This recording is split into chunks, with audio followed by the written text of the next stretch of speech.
It was thrilling for me. It was such a wonderful challenge, and the game plan was so clear that I couldn't wait to jump back into it. It was a lot and heavy, and you know, being one of the lead in the films, it's long days, but I couldn't wait to take on the challenge, and loved how much they threw in the script. This was a little more enjoyable from the standpoint of the first movie was me trying to recollect and relive a lot of difficult moments in my childhood with an abusive father, even though the redemption was worth telling the story. This time around, you know, there are hard moments, but I got to go through the whole process with my entire family, my wife and my kids, and especially my son Sam.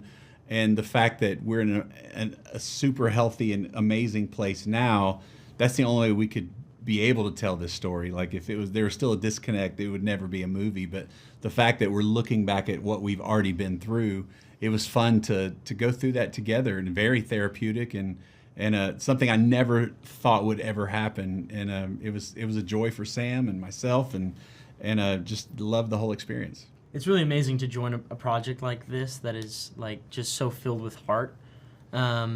And to speak to Sam and I's relationship, I mean, before I was even on set, we had talked several times about just like where he was in life at that moment, and the relationship with his dad and his type 1 diabetes.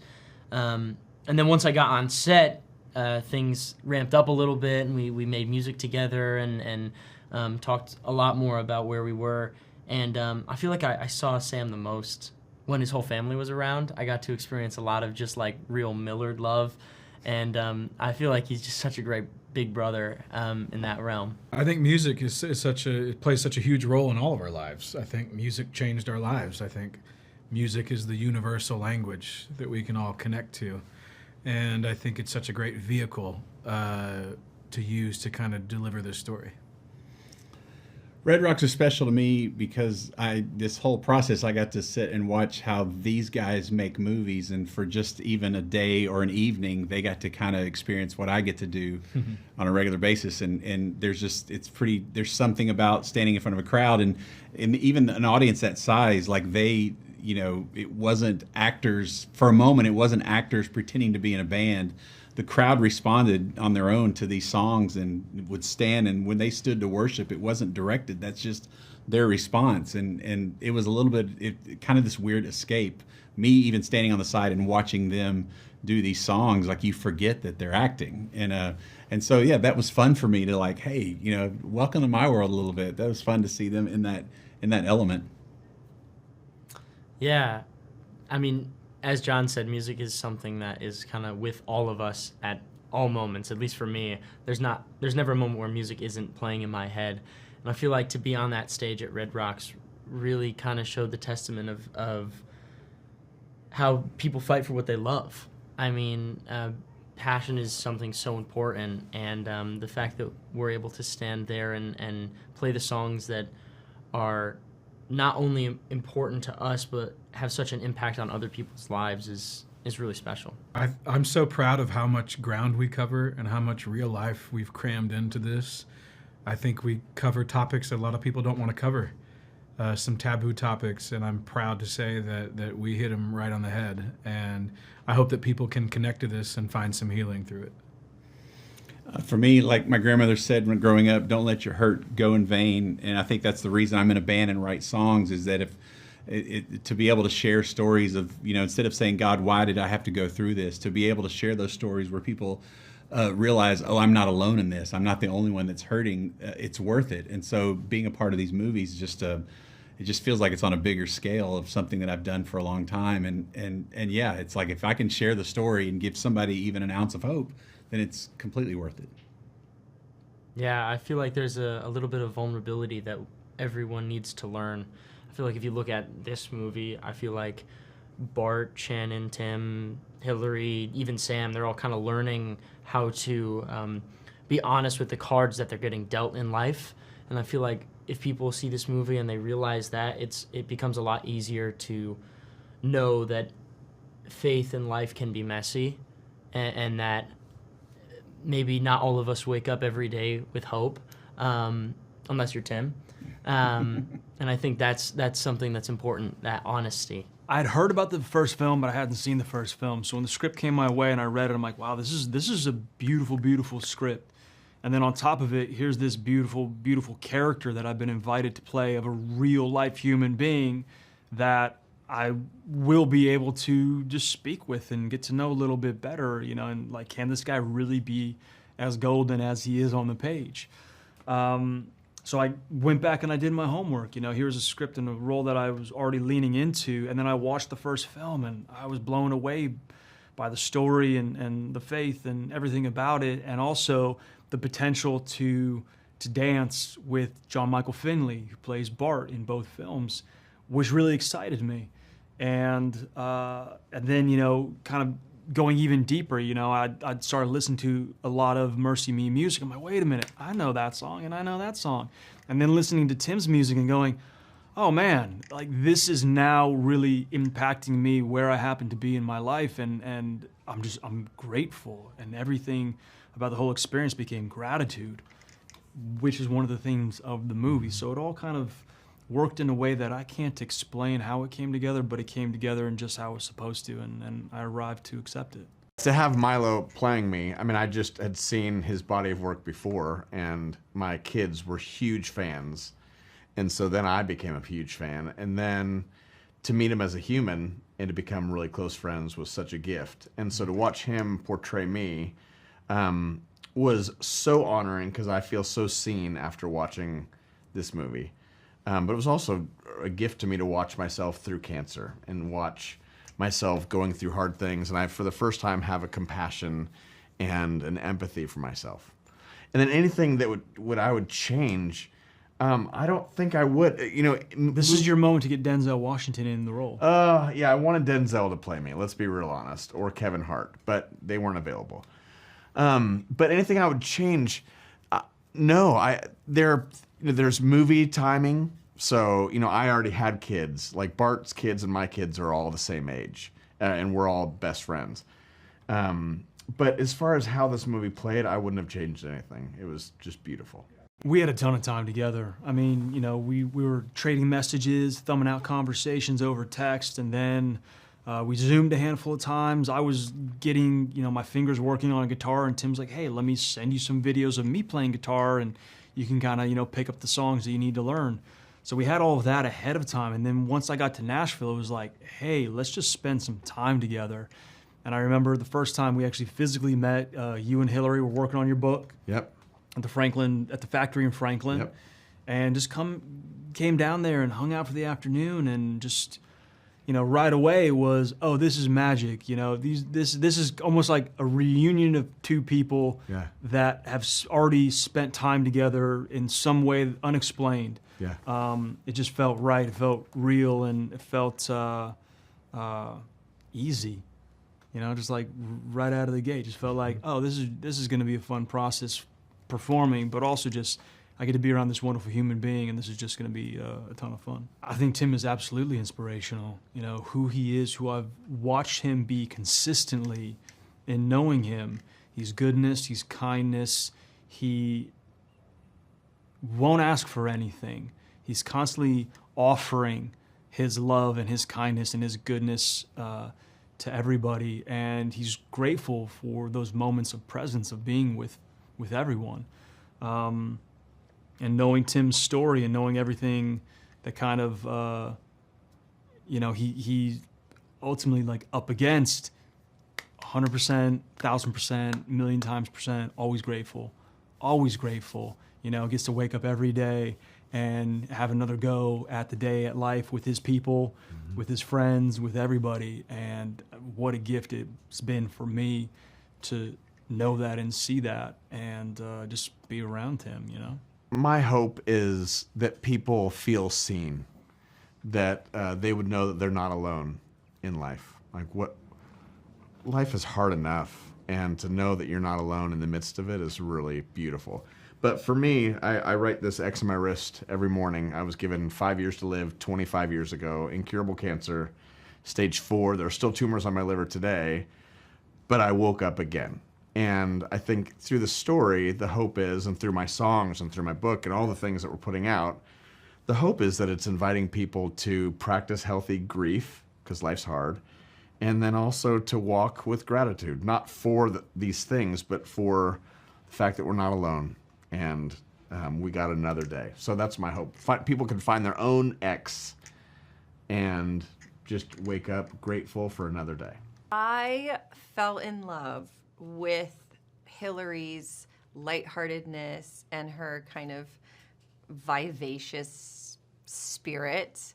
And I had never read a married couple scripted that like played pranks on each other and could find so much joy in everyday life moments while also going through so much grief and, you know, kind of fear of the unknown, of the future. And I was really, really drawn to that. And then, of course, on top of that, being a part of the MercyMe world and the I Can Only Imagine world and really understanding, like, you know, music is such a universal language. And I think just these songs in and of themselves are so inspiring that was exciting to be a part of and step into. Yeah, similar to Arielle, I read the script, fell in love with Shannon.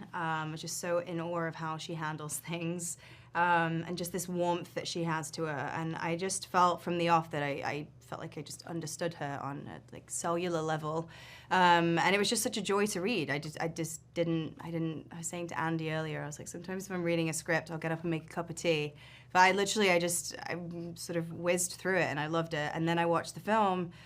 And I was blown away. And then I hadn't heard of MercyMe before, obviously loved their music in the movie, and I went and put on their album on Spotify, and I think I danced around to Greater around my kitchen, like so 2 days straight, and I was like, I've got to be a part of this thing.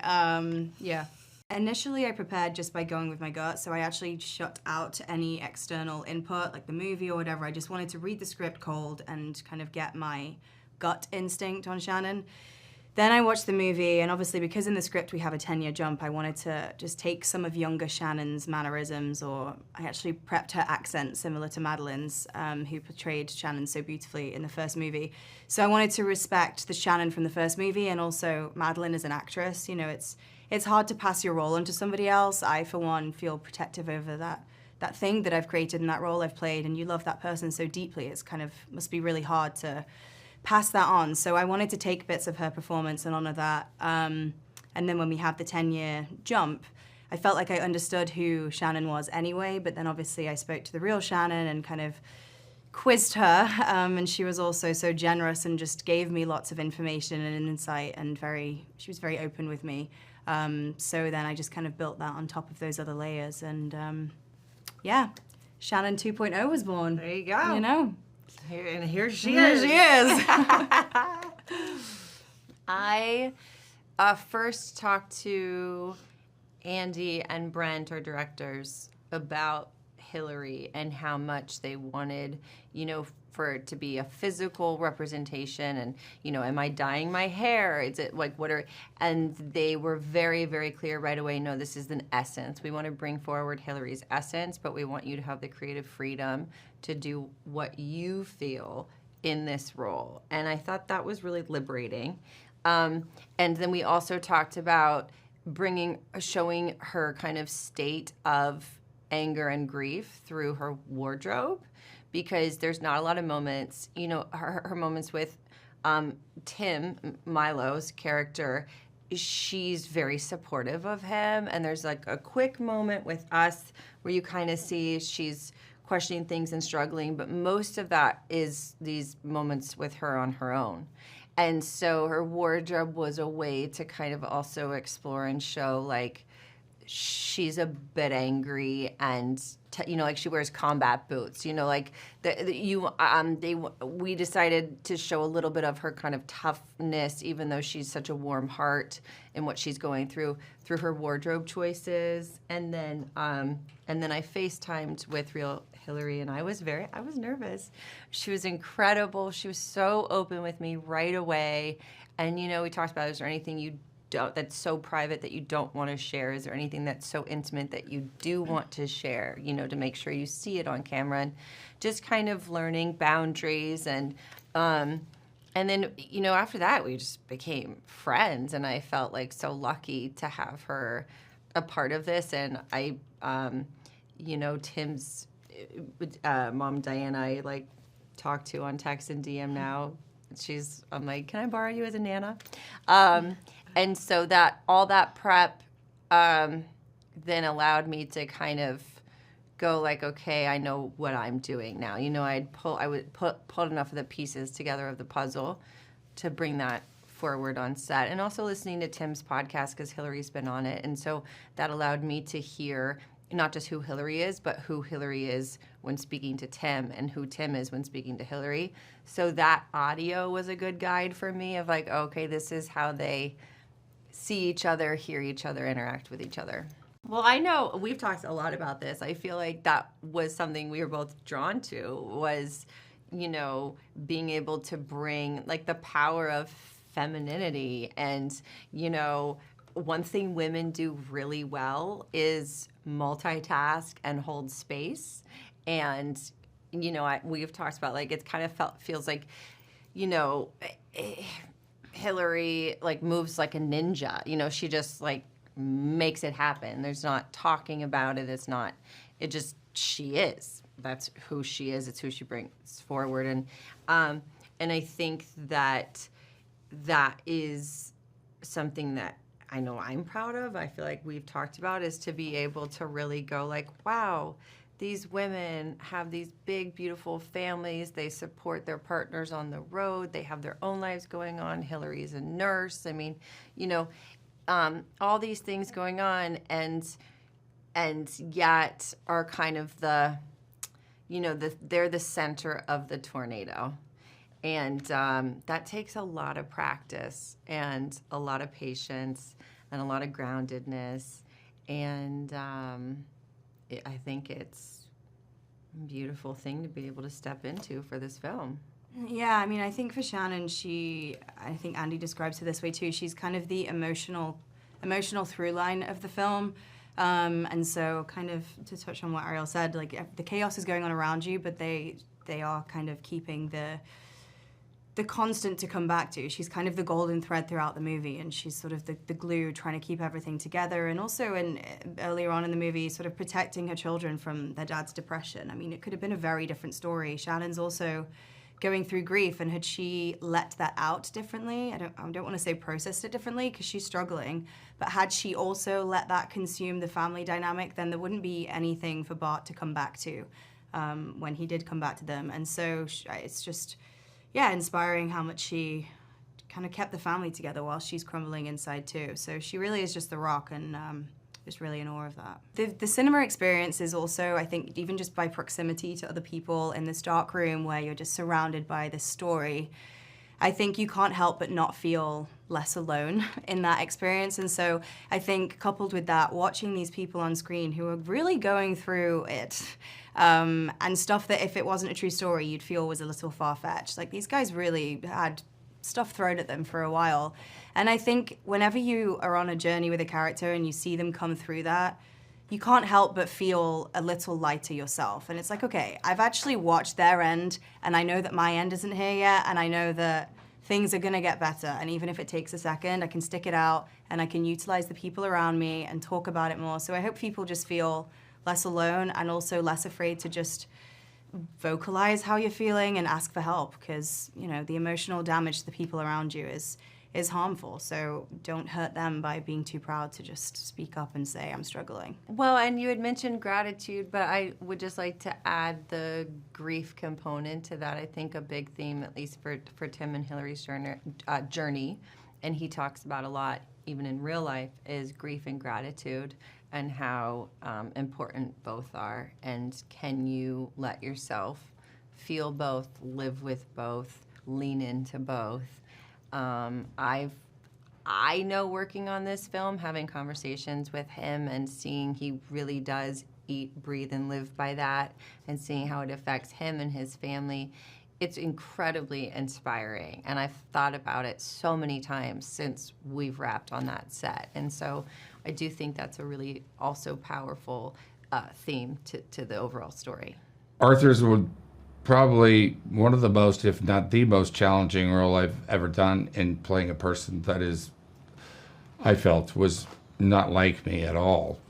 But he was an abusive father, a terrible father, really not a very good person at all. And I think where he came out of a chain of being abused himself as a child. And so you are, not that that's an excuse for any kind of behavior, but it can explain why people get stuck in their own hell that way. And he didn't know how. And it was traumatizing childhood that Bart had. And I came up with the character from talking to Bart, in fact, about how, who his father was and about him growing up. But his father got cancer, and in the last couple of years of life that he had left, there was a profound change in him. And I rarely see profound change, even small change in people, is really very difficult without the divine hand in there. But Arthur was asking for forgiveness with his son, Bart, who didn't accept it, of course. But there's something in a son who always wants to be close to his father. But it got to a point where Arthur was asking for forgiveness, really, for what had happened in their relationship, and was looking for redemption, and also feeling unworthy to ask for that. And this is a story of redemption, and it's the beautiful, even if how small outcome, is that their relationship evolved to the point where Bart was able to have a sweet memory of his dad, which is huge. And also it breaks that chain. And Bart didn't have to carry around all that with him. That had been settled before his father went. The reason we wanted to revisit this and go back to the world of I Can Only Imagine and to kind of finish the story with I Can Only Imagine 2 was the story just captured my heart as a director. I just was really caught off guard that I didn't realize there was more story to tell. And so I'm always kind of the first audience. I'm the one that it's like, hey, it's got to move my soul before I can try to move an audience. And when Brent McCorkle, my co-director, and he wrote the script, pitched this story to me, I was in tears, and I was like, I have to do that movie. And so I was a hard one to convince at first, but once I heard the story, I just felt like it allowed us to fully explore and then complete Bart's journey from son to father, and then now from father to son. And so it's a beautiful multi-generational telling, and then it resulted in an equally powerful song of Even If, and to kind of finish the whole, Imagine franchise out at Red Rocks was a dream come true, because it was just, that had been a bucket list thing for me. And so multiple levels, it just was like, that's a story I have to tell from a director's chair. The music is really just the lifeblood of the story. I mean, it's a huge part of the storytelling. And the music in the first movie was so iconic that it was, to go back, we wanted to do it justice. And so we really had to have one that we were building to that matched I Can Only Imagine, and that's Even If. And that song stands on its own. It's just narrowly behind I Can Only Imagine is the most popular song by MercyMe. And it just is a beautiful kind of harmony to what the first song was. And to add to that, doing songs like 40 by U2 and doing It Is Well With My Soul, which is a beautiful hymn. There's just a lot of music that we got to contribute to this, and for the actors to work so hard on it. So John Michael Finley playing Bart has an amazing voice and did all of his own singing, and then he had Sammy Dell plays Bart's son, has a beautiful solo in there, and then Milo Ventimiglia put through his paces on the music side. He had to learn guitar, he had to learn the music, and he and Tim kind of knocked the singing out together as a tag team, and the real life person that he plays, and got a beautiful blended kind of vocal. And it's just amazing to see the music come together. But to finish that on the stage at Red Rocks in front of 8,500 people at night, it was just like, that was a bucket list moment. And so the images from Red Rocks are just iconic. And I can't believe we stuck the landing. That place is booked out 2 years in advance, like every day that it's open. And so a date opened up last minute. We squeezed it in. and we filmed everything that we needed to in 3 hours, which was shocking. The team just moved mountains to make sure that it happened, and it's the most beautiful images I've ever been a part of, and I'm just really proud of the team. I know a big one for you has always been the redemption kind of angle. I love redemption stories. Yeah. You know, that's, I think everyone can relate to them because, you know, we're getting something free that we don't deserve, but that we so yearn for. Yep, I agree. And for me, it's just in that redemptive angle, I agree with everything that Dennis said. The specificity of this story is around the idea of gratitude as well. And, you know, that in the midst of your hardest situations and the fires in your life, that God is in the fire with you, and it's beautiful. And so I just loved that side of the story, and I think audiences are going to leave with a lot of hope in these redemptive stories. So can't wait for audiences to see it.